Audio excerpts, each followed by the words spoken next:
আসসালামু আলাইকুম এভরিওয়ান, আশা করি সবাই ভালো আছেন। আজকের ভিডিও টপিক হচ্ছে আফটার স্টাডি ইউকেতে সেটেলমেন্টের কী কী ওয়ে আছে। এর আগে আমি একটা ভিডিও বানিয়েছিলাম, সেটা ছিল সম্পূর্ণ স্টাডি রিলেটেড। আজকে আমরা জানবো তার পরবর্তী প্রসেস কী। সো ইউকেতে সেটেলমেন্টের কয়েকটা রুট আছে। এক এক রুটের টাইম লাইনটা এক এক রকম, কোনোটা 3 বছর, কোনোটা 5 বছর, কোনোটা 10 বছর লাগে। 3 বছর দিয়ে শুরু করি। 3 বছরে আপনি সেটেলমেন্টের জন্য এখানে দুইটা অপশন আছে। একটা হচ্ছে গ্লোবাল ট্যালেন্ট ভিসার মাধ্যমে, আর একটা হচ্ছে ইনোভেটর ফাউন্ডার ভিসার মাধ্যমে। গ্লোবাল ট্যালেন্টটা কি আর এটা হচ্ছে কারা পেতে পারে? গ্লোবাল ট্যালেন্টটা হচ্ছে ইউকে, আসলে আপনাকে বুঝতে হবে যে এই ভিসার মাধ্যমে ইউকে কাদেরকে খুঁজতেছে। গ্লোবাল ট্যালেন্ট ইউকে আসলে ফিউচার লিডারদেরকে খুঁজতেছে এই ভিসার মাধ্যমে। ফিউচার লিডার কারা? যারা অলরেডি কোনো একটা ফিল্ডে অলরেডি তারা রিকগনাইজড, অলরেডি ওই ফিল্ডে সে অনেক ভালো কিছু করছে, এরকম মানুষরাই আসলে এই ভিসার জন্য উপযোগী। এগুলো আসলে এক্সেপশনাল কেস। আপনি বা আমাদের মতো সাধারণ যারা আছে তাদের জন্য আসলে এই রুটটা না। তারপরেও যেহেতু বলতে হয় কিছু বিষয়ে, সেটা আমি বলে দিচ্ছি। তো আমরা এরকম না, এটা অনেক বেশি আবার এক্সট্রাঅর্ডিনারি। অনেকেই কিন্তু একটু ভালো এফোর্ট দিলেই এইসব ফিল্ডেও আপনি আসতে পারেন এইসব ভিসার মাধ্যমে। তো এই ভিসার প্রথম শর্ত কি? আপনি যে কোনো ফিল্ডে রিকগনাইজড অলরেডি, এটা আপনাকে প্রুভ করতে হবে। এবং কাদেরকে আপনি প্রুভ করবেন? এটার জন্য ইউকের একটা গভর্নমেন্ট বডি আছে, তাদেরকে আপনাকে প্রুফ করতে হবে। তারা আপনাকে যাচাই বাছাই করবে, উপর নিচে সব কিছু যাচাই বাছাই করার পরে তাদের যদি মনে হয় যে আপনি এটার জন্য উপযুক্ত, তাহলে তখন তারা আপনাকে এন্ডোর্স করবে। ওই এন্ডোর্সমেন্টটাকেই আপনি মেইন, ওই এন্ডোর্সমেন্টটা আসলে আপনার মেইন ডকুমেন্টস। এটার মাধ্যমে আপনার ভিসা অ্যাপ্লিকেশন করতে হবে এবং পরবর্তী প্রসেসে আগে যেতে হবে। সো আপনার মেইন রিকোয়ারমেন্ট এটাই। এটা যদি আপনার ফিল আপ হয়ে যায়, তাহলে তো আদার্স যে রিকোয়ারমেন্ট আছে সেগুলো খুবই ইজি, ওগুলো আর মেনশন না করলেও চলে। এরপরে আমরা আসি ইনোভেটর ফাউন্ডার ভিসা। তো ইউকে আসলে এই ভিসার মাধ্যমে কাদেরকে খুঁজতেছে? এন্টারপ্রেনারদেরকে খুঁজতেছে। হ্যাঁ, এন্টারপ্রেনার কারা? যারা সোসাইটিতে বা দেশে যে কোনো ধরনের প্রবলেম সলিউশনের মাধ্যমে বিজনেস করে। ঠিক আছে, আমি যদি আজকে একটা রেস্টুরেন্ট দিই, তাহলে কি আমি এন্টারপ্রেনার? না, আমি একটা রেগুলার বিজনেসম্যান হব তখন। এন্টারপ্রেনার কারা? যারা প্রবলেমের সলিউশন করে, সেই সলিউশনটাকে প্রোডাক্ট বানিয়ে সেল করে। ঠিক আছে, এখন মনে করেন যে এআই এর যুগ। এআই দিয়ে আপনি বিভিন্ন অ্যাপ্লিকেশন বানাইতে পারেন। আপনি এমন একটা অ্যাপ্লিকেশন বানাইলেন যেটা মানুষের অ্যাকচুয়ালি একটা প্রবলেম সলিউশন হলো, এবং তখন ওই অ্যাপ্লিকেশনটা আপনি সেল করার মাধ্যমে টাকা উপার্জন করতেছেন, বিজনেস করতেছেন, তখন যে আপনি একজন এন্টারপ্রেনার। আর ইউকে এই ধরনের এন্টারপ্রেনারকেই খুঁজতেছে। ঠিক আছে, সো এখানে বলাই আছে যে রেগুলার কোনো বিজনেসকে তারা কাউন্ট করবে না। আর এখানেও আপনি হচ্ছে এমন কোনো একটা বিজনেস করতেছেন, সেটার প্রমাণ কি? সেটার জন্য তাদের অফিসিয়াল গভর্নিং বডি আছে, এন্ডোর্সিং বডি। তারা আপনাকে যখন অ্যাপ্রুভাল দিবে, তারা আপনার বিজনেসটাকে যাচাই বাছাই করার পরে যদি বুঝতে পারে যে তারা যেরকম চাচ্ছে আপনি সে ধরনের বিজনেস তাদেরকে প্রোভাইড করতে পারতেছেন, তাহলে তারা অবশ্যই এন্ডোর্স করবে, এবং তারপরে আপনি ওই এন্ডোর্সমেন্ট কপিটা নিয়ে আপনার বাকি প্রসেসটা এগিয়ে যেতে পারবেন। এটা ছিল 3 বছরের ভিতরে আপনি ইউকে সেটেল হতে পারবেন এই দুই উপায়ে। এরপরে আসি হচ্ছে 5 বছরের রুটে। 5 বছরের রুটে সবথেকে ইজি হচ্ছে অ্যাকচুয়ালি ডিপেন্ডেন্ট বা পার্টনার ভিসা আমরা যেটা বলি সেটাই। যে আপনি অলরেডি ইউকের পাসপোর্ট হোল্ডার, এরকম কারো সাথে আপনার বিয়ে শাদী হয়েছে, সেক্ষেত্রে হচ্ছে আপনি 5 বছরের ভিতরে তার মাধ্যমে অ্যাপ্লাই করার মাধ্যমে আপনি 5 বছরের ভিতরে হয়তো আইএলআর পেয়ে যাবেন। এরপরে আসি হচ্ছে স্কিল্ড ওয়ার্কার। হ্যাঁ, 5 বছরের যে আরেকটা রুট, স্কিল্ড ওয়ার্কার। আর এর পরেরটা হচ্ছে 10 বছরের স্টাডির মাধ্যমে আপনি কিভাবে সেটেলড হবেন। এই দুইটা বিষয় নিয়ে একটু বড় সড়ো আলোচনা হবে, কারণ হচ্ছে মূলত আমরা সবাই এই দুইটার মাধ্যমেই কোনো না কোনো ওয়েতে সেটেলড হই। প্রথমে আসি 5 বছরের যে স্কিল্ড ওয়ার্কার ভিসা আছে সেগুলোতে। এখন আফটার স্টাডি আপনাকে স্পন্সর নিতে হবে কোনো না কোনো কোম্পানির কাছ থেকে। এইটার জন্য ডিফারেন্ট কোম্পানি আছে। ঠিক আছে, তারা হচ্ছে গভর্নমেন্ট তাদের অ্যাপ্রুভাল থাকে। তারা যে আপনাকে স্পন্সর করবে, এর জন্য তাদেরও গভর্নমেন্টের অ্যাপ্রুভাল থাকে। যে কোনো কোম্পানি আপনাকে স্পন্সর করতে পারবে না। ঠিক আছে, তো আপনি এখন স্পন্সর পাচ্ছেন, এক্ষেত্রে আবার স্যালারির শর্ত আছে গভর্নমেন্টের, যে আপনার স্যালারি কত হইতে হবে। গভর্নমেন্ট নির্ধারণ করে দিছে যে এর নিচে স্যালারি হলে আপনি স্পন্সর সেটেলমেন্টের রুট আপনি যেতে পারবেন না, সেটা হচ্ছে 38,700 পাউন্ড। হ্যাঁ, এটা অনেক সময় গভর্নমেন্ট চেঞ্জ করে। সো আপনি যেই মুহূর্তে এই প্রসেসে আগাবেন সেই মুহূর্তে আপনি ইনস্ট্যান্ট চেক করে নেবেন। সো 38,700 পাউন্ডের এটা কি মিট করলেই আপনার হবে না, এখানে ছোট আরেকটা শর্ত আছে। সেটা হচ্ছে গোয়িং স্যালারি রেট, কোন ইন্ডাস্ট্রির স্যালারি কত, এরকম একটা গভর্নমেন্টের চার্ট আছে যে কোন ইন্ডাস্ট্রির গোয়িং স্যালারি রেট কত, এটা গভর্নমেন্টের ফিক্সড করা। সাপোজ আমি একটা যদি এক্সাম্পল দিই, সেটা হচ্ছে আপনি ধরে নেন আইটি ফিল্ডে গোয়িং স্যালারি রেট 52,000 পাউন্ড, আর গভর্নমেন্টের যে স্যালারি থ্রেশহোল্ড সেটা হচ্ছে 38,700 পাউন্ড। ঠিক আছে, তাহলে আপনি আইটিতে জব করেন এবং আপনি স্যালারি পান 48,000 পাউন্ড, গভর্নমেন্টের যে স্যালারি থ্রেশহোল্ডটা আছে সেটা থেকেও বেশি পান, তাহলে আপনি কি গভর্নমেন্টের শর্তটা ফুলফিল করতে পারছেন? অ্যান্সার হচ্ছে না, কারণ আপনার ইন্ডাস্ট্রির গোয়িং রেট হচ্ছে 52,000। তাহলে আপনাকে দুইটা জিনিস ফুলফিল করতে হবে। ঠিক আছে, একটা হচ্ছে গভর্নমেন্টের লিমিটেড যে স্যালারি থ্রেশহোল্ড আছে সেটা, আরেকটা হচ্ছে আপনার ইন্ডাস্ট্রির যে গোয়িং রেট আছে সেটা। যেমন কেয়ার ওয়ার্কারদের ক্ষেত্রে অনেকের গোয়িং রেট হচ্ছে 33,000 পাউন্ড। ঠিক আছে, সেক্ষেত্রে দেখা যাচ্ছে আপনি 34,000 35,000 পাউন্ড পাচ্ছেন, আপনার স্যালারি গভর্নমেন্টের যে থ্রেশহোল্ড সেটা ফিল আপ হয়ে যাচ্ছে, কিন্তু গভর্নমেন্টের থ্রেশহোল্ড আপনার ফিল আপ হচ্ছে না, গোয়িং রেট আপনার ফিল আপ হচ্ছে। তো যাই হোক, আপনাকে এই দুইটাই মিট আপ করতে হবে। একটা হচ্ছে গভর্নমেন্টের যে থ্রেশহোল্ড 38,700 পাউন্ড, এটাও আপনাকে মিট আপ করতে হবে। আরেকটা হচ্ছে আপনার যে রিকোয়ারমেন্ট আছে going rate, industrial going rate, সেটাও আপনাকে ফুলফিল করতে হবে। এই দুইটা জিনিস মিট করতে পারলেই কেবল আপনি এ বিষয়ে আগাইতে পারবেন। যে কোনো একটা যদি আপনি মিস করেন তাহলে সেটেলমেন্টের রুটে আপনি আসতে পারবেন না। ঠিক আছে, এটা একটা গেল স্কিল্ড ওয়ার্কার ভিসা। এখন এইখানকার সিচুয়েশন ওয়াইজ স্যালারি যদি আমি চিন্তা করি তাহলে কত হয়? আফটার স্টাডি আপনি যাতেই পড়াশোনা করেন না কেন, যদি হাই লেভেলের এক্সেপশনাল না হন, যে আপনি আপনার স্কিল এতটাই আছে যে আপনি গুগলে জব পেয়ে যাবেন, ঠিক আছে, তারা তো এক্সেপশনাল, তাদের হিসাব বাদ দিচ্ছি আমি। যারা রেগুলার স্টাডি করতেছে, আফটার স্টাডি ব্যাচেলর মাস্টার্সের পরে যখন তারা একটা ভালো জায়গায় জয়েন করতেছে, কোম্পানি যেমনই হোক, যেহেতু সে নিউ জয়নিং, সেহেতু তার স্যালারিটাও সেরকমই হয়, সেটা সর্বোচ্চ 25,000 থেকে 30,000 পাউন্ড, এর বেশি একটা টাকাও কেউ পায় না। আমি অলরেডি 3 জনের সাথে এই বিষয়ে কথা বলছি, যারা, তাদের ভিতরে একজন ছিল ফার্মাসিস্ট, ও রিসেন্টলি ভালো একটা কোম্পানিতে জয়েন করছে, কিন্তু তার স্যালারি 25,000-এর বেশি কোম্পানি দিবে না। হ্যাঁ, এখানে কিছু শর্ত আছে, 1-1.5 বছর পরে, 6 মাস পরে যখন পার্মানেন্ট হবে তখন হয়তো তার স্যালারি বেড়ে তাকে বলছে 28,000 থেকে 30,000 হবে। ঠিক আছে, তার মানে আপনি বুঝতেই পারতেছেন যে এই লেভেলের স্যালারি পাইতে হলে আপনাকে একটু এক্সপিরিয়েন্সড হবে। এখন বিষয় হচ্ছে গভর্নমেন্ট তাহলে এই রুলস কেন করছে? কারণ তারা জনসংখ্যা এখানে ইমিগ্রেন্ট কমাইতে চায়। ঠিক আছে, এই কারণে তারা এই ধরনের উদ্ভট সব রুলস করে রাখছে, এবং এই রুলসটা, এই অ্যামাউন্টটা আগে অনেক কম ছিল। কিছুদিন আগেও, 2-1 বছর আগেও এটা হয়তো 28,000 29,000 পাউন্ডের মতো ছিল, যেটা যে কোনো এমপ্লয়ি ইজিলি পাইতো এবং তারা ইজিলি এখানে সেটেল হইতে পারতো। কিন্তু বর্তমানে গভর্নমেন্ট এই রুলসগুলো এই কারণেই চেঞ্জ করছে। কোনো কোম্পানি আপনাকে 38,700 পাউন্ড ইনিশিয়ালি স্যালারি দিবে না, কারণ এটা কোম্পানির পক্ষে পসিবল না।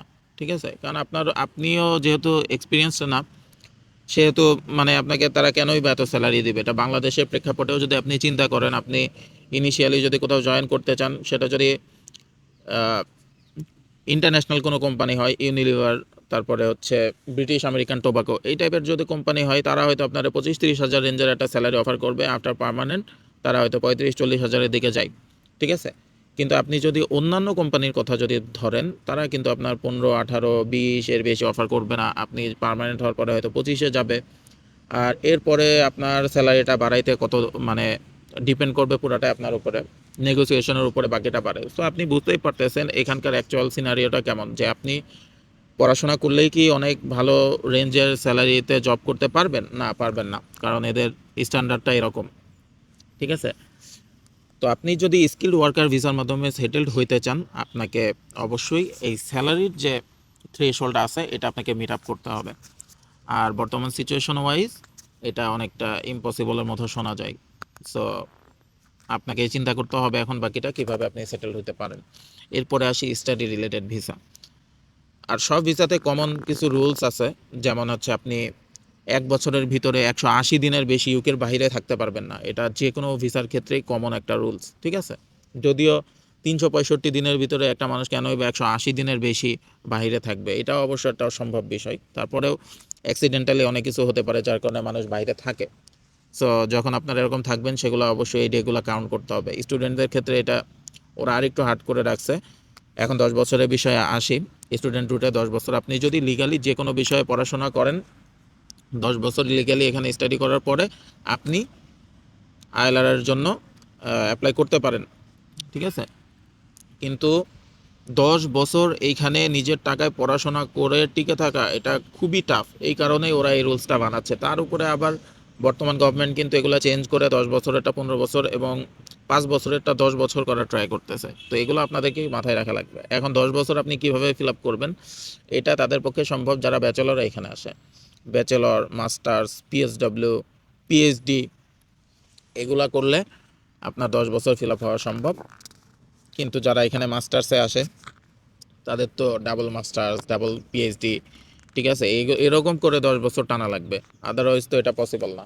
আর এখানকার টিউশন ফিস এত বেশি এখন বর্তমানে, গত বছর যেগুলাতে 15,000 পাউন্ড ছিল, এই বছরে ঠিক ওগুলো 18 থেকে 20,000 পাউন্ড কিন্তু ওরা করে ফেলছে। সো এটা আসলে কেন করতেছে? এই কারণে যে স্টুডেন্টও যেন কম আসে। হ্যাঁ, কারণ এদের একটা পার্টি আছে, পলিটিশিয়ান পার্টি, সেটার নাম হচ্ছে রিফর্ম ইউকে। ওরা মানে ইমিগ্রেশন বিদ্বেষী একদমই। ওরা ইউকেরে শুধুমাত্র ব্রিটিশ রাখতে চাই, ইমিগ্রেশন আনতে দিতে চায় না। ইনফ্যাক্ট যারা এখানে অলরেডি সেটেল, যারা আইএলআর পাইছে, ওদের ঘোষণা আছে এরকম যে ওরা যদি ক্ষমতায় আসে তাহলে তাদের আইএলআরও বাদ দিয়ে দিতে পারে। তো এই ধরনের উল্টাপাল্টা এগুলা লজিক্যালি যদি চিন্তা করেন তাহলে এগুলো তো আসলে পসিবল না। ইউকের মতো একটা কান্ট্রি ইমিগ্রেশন দিয়েই আসলে ইমিগ্রেন্ট দিয়ে ওরা চলে, ঠিক আছে? আজ যদি ওরা মানে হায়ার স্টাডি ইন্টারন্যাশনাল স্টুডেন্ট নিয়ে বন্ধ করে দেয়, তো ওদের ইকোনমিতে হিউজ একটা ইফেক্ট পড়বে। আর এখানে আসার পরে আপনি বুঝতে পারবেন যে লন্ডনে প্রত্যেকটা সেক্টরে ইমিগ্রেন্ট দিয়ে ওদের চালাইতে হয়। যেমন কিছু কিছু স্পেসিফিক সেক্টর আছে যেগুলোতে যদি ইমিগ্রেন্ট না থাকে ইউকে ধসে যাবে পুরা, ঠিক আছে? তার ভিতরে একটা ইউকে ট্রান্সপোর্ট সিস্টেম। এই সেক্টরে 50%-এর উপরে ইমিগ্রেন্ট। আপনি বাস চালক দেখবেন, দেখবেন যে এশিয়ান অনেক ড্রাইভার, ঠিক আছে? আপনি আফ্রিকান প্রচুর ড্রাইভার পাবেন। এরপরে ইউকের যে হেলথ সেক্টরটা আছে, এনএইচএস, এই সেক্টরেও মানে 50%-এর উপরে ইমিগ্রেন্টসের মানে প্রভাব আছে। এখানে আপনি যদি যান দেখতে পারবেন প্রচুর ডক্টর আছে, ইন্ডিয়ান, পাকিস্তানি, বাংলাদেশিও কিছু আমি দেখেছি। তো ইমিগ্রেন্টস ছাড়া ইউকে এটা আসলে কল্পনাও করা যায় না। এই ধরনের পার্টি যারা আছে তারা হচ্ছে এরকম উল্টাপাল্টা খালি লাফালাফি করে। ব্রেক্সিটের সময় এরকম হয়েছে, যখন ইউরোপ থেকে ইউকে বের হয়ে যায় তখন তো এরকম হিউজ ভোট পড়ছে যে ব্রেক্সিট লাগবে। এখন কিন্তু ওরা আফসোস করে রীতিমতো যে ব্রেক্সিট কেন করলো। এখন অনেক বড় বড় পলিটিশিয়ান আবারও ইউরোপের সাথে সম্পৃক্ত হওয়ার জন্য ইচ্ছা প্রকাশ করতেছে। হয়তো আগামী কয়েক বছর ভিতরে আমরা এটাও দেখতে পারি। সো ওরা এরকম বলে, কিন্তু মানে পুরোপুরি রুলস এরকম আসলে হওয়ার চান্স খুবই কম। তবে যতগুলা কান্ট্রি ইমিগ্রেশন দিয়ে চলে, এর বেশিরভাগ কান্ট্রি প্রত্যেক 5-10 বছর পর পর এরকম একটা ফ্লো থাকে যে অনেক মানুষ নেয়, হঠাৎ করে আবার অফ করে দেয়, আবার কিছুদিন পরে অনেক মানুষ নেয়। তো আমার ভিডিও দেখে আপনি আবার মনে করবেন না যে আমি খুব বেশি নেগেটিভ কথাবার্তা বলতেছি। সিনারিওটা এরকম, এটাই আসলে নেগেটিভ মনে হয়। যারাই সেটেলমেন্টের চিন্তা করবেন ইউকেতে, তাদেরকে আমি বলবো যে কোন পার্টি কি আশায় বিষয়, এদের পলিটিক্সটা একটু খবর নিয়ে নেবেন। আগামীতে কারা আসার চান্স আছে সেই হিসাবে আপনার সেটেলমেন্টের প্রভাব পড়তে পারে। এখানে আসার পরে রিফর্ম ইউকেরে মানে তেমন একটা পাত্তা দিই নাই, কেউই দেয় নাই। ওরা খুব ছোট পার্টি এই সেই বলতো সবাই, কিন্তু বর্তমানে যে লোকাল নির্বাচন হয়েছে, মানে রিফর্ম ইউকে এমনভাবে জিতছে যে সবাইকে ধসায় দিছে, ঠিক আছে? সো লোকালি যদি তারা এত ভালো করে, ইন ফিউচারে তারা আবার পাওয়ারেও আসতে পারে। সো এখন ওদেরকে নিয়ে খুব কথাবার্তা হচ্ছে যে না, ওরা হয়তো পাওয়ারে চলেও আসতে পারে। ওরা যদি পাওয়ারে চলে আসে তাহলে আমাদের কথা চিন্তা করেন কি হবে। ওরা ইমিগ্রেন্ট নিব না করে আবার যারা রিফর্ম ইউকের যে পার্টি প্রধান আছে নাইজেল ফারাজ, সে কিন্তু আবার ঠিকই গত 3-4 দিন আগে জার্মানির পাসপোর্ট কালেক্ট করছে তার ফ্যামিলি সহ। তো এরা আসলে এরকমই ভাই, এদেরকে আপনি ট্রাস্ট করতে পারবেন না। তো বাংলাদেশে যারা আছে তাদের সেটেল হইতে একটু কষ্ট তো হয়, আমাদের পাসপোর্টের ভ্যালু কম, দেশে ভ্যালু কম, কিন্তু আমাদেরকে আসলে কেউ নিতে চায় না। আমাদেরকে নিজেদের প্রমাণ করে করে ওই জায়গাটাই সেটেল হওয়া লাগে। তো আমি এনকারেজ করি আসলে বাইরে আসেন। বাইরে আসলে যে বিষয়টা সেটা হচ্ছে বাংলাদেশে আপনাকে কষ্ট করতে হবে, ওই কষ্টটা আপনি এখানেই করেন। বাংলাদেশে ইনকাম এক্সপেন্সে কোনো ব্যালেন্স নাই। আমার পরিচিত অনেকেই দেখছি যে কর্পোরেটে জব করে, ভালো পজিশনে জব করে, ভালো অ্যামাউন্টের স্যালারি পায়, কিন্তু ওই সমান এক্সপেন্সও হয়ে যায়। তো দেখা যায় যে ওই একটু ভালো লাইফ স্টাইলটা লিড করতে পারে, ঢাকায় থাকে, ভালোভাবে থাকে, খায়, এই বাংলাদেশের ভিতরে একটু ঘোরাঘুরি করে, এতটুকুই। কিন্তু এর বাইরে যদি কিছু করতে চাই, তার ইনকাম এক্সপেন্সের যে ফ্লেক্সিবিলিটি আছে ওটা নষ্ট হয়ে যায়। এই জন্য আমি ইনসিস্ট করি সবাইকে যে বাইরে আসেন। বাইরে আসলে যেটা হবে যে এখানকার যে ক্লিনার, সেও কিন্তু প্রতি বছরে 2টা ট্যুর দেওয়ার মতো, মানে ইউরোপ ট্যুর দেওয়ার মতো, ফরেন ট্যুর দেওয়ার মতো সামর্থ্য রাখে। তো আপনি বাংলাদেশে যে পরিশ্রমটা করবেন, ওই পরিশ্রমটা আপনি এখানে করেন, বাইরে যে কোনো দেশে করেন, ওর একটা ফিডব্যাক আপনি হয়তো পাবেন, ঠিক আছে? আর এরা এদের নাগরিকদের যে পরিমাণে টেক কেয়ার করে, বাংলাদেশে তো ওই কোনো ধরনের কোনো কেয়ারই নাই। আর যদি আপনার এই যে এত ধর্ষণ হচ্ছে, এই হচ্ছে সেই হচ্ছে, কোনো বিচার নাই, কিচ্ছু নাই, কারণ কি গভর্নমেন্ট কেয়ারই করে না এগুলো। তারা ভালো আছে, তাদের ছেলে মেয়ের সাথে কিছু হোক, তখন আবার দেখবেন যে না, সবকিছু ফাটায় ফেলতেছে। আপনার আমার কোনো বেল নাই বাংলাদেশে, ঠিক আছে? এই জন্য আমি ইনসিস্ট করি বাইরে আসার জন্য। এরা মানে অনেক টেক কেয়ার করে। বাংলাদেশে আপনি ক্যান্সার হয়ে যদি মরেও যান, গভর্নমেন্টে কিছু যায় আসে না, কিন্তু এরা এখানকার নাগরিকদের টেক কেয়ার করে। আপনি যখন গভর্নমেন্টের মানে সিটিজেনশিপটা পেয়ে যাবেন, তখন আপনার কেয়ারের আরও বাড়ায় দিবে, ঠিক আছে? আপনি জবলেস থাকলে এরা আপনাকে পে করে, আপনি হোমলেস থাকলে এরা আপনাকে সেই ব্যবস্থা করে দেবে। এটা আমাদের দেশে তো কোনো দিনই সম্ভব না। আজকে আপনি জবলেস থাকলে আপনি কালকে আপনার ঢাকা ছাড়া লাগবে, ঠিক আছে? কালকে ঢাকা থেকে যাওয়ার পরে জবলেস থাকলে পরশু আপনার হয়তো রিক্সা চালাতে হতে পারে। তো সিচুয়েশন এরকম। তারপরে এখানে আপনি মানে পেনশন পাবেন এখানে আপনার একটা এজের পরে, এরাই দেখাশোনা করে, ঠিক আছে? বাংলাদেশে আমরা প্রাইভেট সেক্টরে শুধুমাত্র ভালো ভালো কিছু কোম্পানি পেনশন দেয়। আমার মনে হয় না সবাই পেনশন দেয়, যদিও বাংলাদেশ গভর্নমেন্ট হয়তো বাধ্যতামূলক করে দিছিল, কিন্তু এগুলো তো বাংলাদেশ, তো বাংলাদেশই কেউ মানে না। এইখানে আপনি প্রাইভেট সেক্টরে বা যেখানেই আপনি জব করেন না কেন, আপনার পেনশনের সাথে সম্পৃক্ত থাকতে হবে, ঠিক আছে? আর আপনি যেটা পে করবেন, সাপোজ আপনি 100 পাউন্ড হচ্ছে আপনি পেনশন দেন, গভর্নমেন্ট আপনার 200 পাউন্ড পেনশন দেয়, ঠিক আছে? গভর্নমেন্ট বলে আপনার কোম্পানি আপনার জন্য, আপনি যেই কোম্পানিতে পেনশনটা রাখবেন সেই কোম্পানিতে আপনার কোম্পানিও আপনার ডাবল পেনশন দেয়। আমাদের ক্ষেত্রে এটা হয়, অন্য কোম্পানি বিষয়ে এত ডিটেলস আমি আসলে জানি না, কিন্তু আমার এবং আমার আশেপাশে যারা জিজ্ঞেস করছে যতটুকু, তারা আমাকে জানাইছে হ্যাঁ, তাদের যে পেনশন কাটে, তার কোম্পানি তার ডাবল পে করে আর কি। সো আপনি বুঝতেই পারতেছেন এদের রুলস রেগুলেশনের ভিতরে একটু কেয়ারিং ভাবটা আছে, যেটা আমাদের কিন্তু নাই, একদমই টোটালি নাই। সো যারা বাইরে আসা প্ল্যান করতেছেন, হ্যাঁ একটু টাফ হবে, এদের রুটগুলো একটু টাফ, ইমিগ্রেশনদের জন্য মাঝে মাঝে একটু টাফ করে, আবার অনেক সময় আস্তে আস্তে ইজিও করে দেয়। সো আর একবার বাইরে আসলে আপনি এই দেশে না হলে অন্য দেশে সেটেল হবেন, কোনো নির্দিষ্ট একটা জায়গায় সেটেল হতে হবে এমন তো কোনো কথা নাই। সো এই বিষয়ে যদি কোনো কোয়েশ্চেন থাকে অবশ্যই জানাবেন, ঠিক আছে? কমেন্ট করবেন, আমি ইনশাল্লাহ রিপ্লাই দেওয়ার ট্রাই করব। সবাই ভালো থাকবেন, সুস্থ থাকবেন। পরবর্তীতে কোনো বিষয়ে ভিডিও যদি আপনারা চান স্পেসিফিকভাবে, সেটা অবশ্যই আমাকে জানাবেন, ইনশাল্লাহ আমি নিজে জানলে বানাইয়া দিব, আর যদি অন্যদের কাছ থেকে জেনে নিতে হয় জেনে বানাবো। ততদিন ভালো থাকবেন, সুস্থ থাকবেন, দেখা হবে পরবর্তী ভিডিওতে। আল্লাহ হাফেজ।